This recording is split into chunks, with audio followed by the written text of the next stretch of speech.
cutting plat 5 mili untuk kebutuhan pembuatan mesin dari teman-teman teknikal. Nah, ini yang dipotong.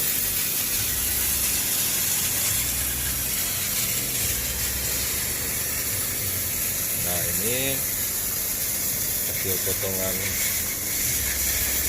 5 milinya.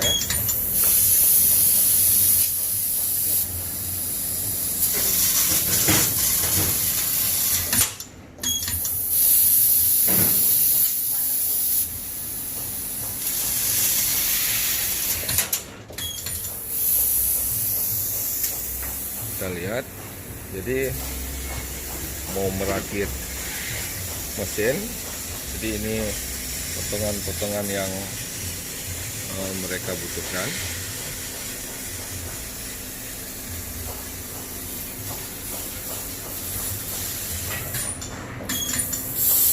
Jadi menggunakan mesin laser fiber 1000 watt ini sudah kapasitas industri, jadi sudah mampu lakukan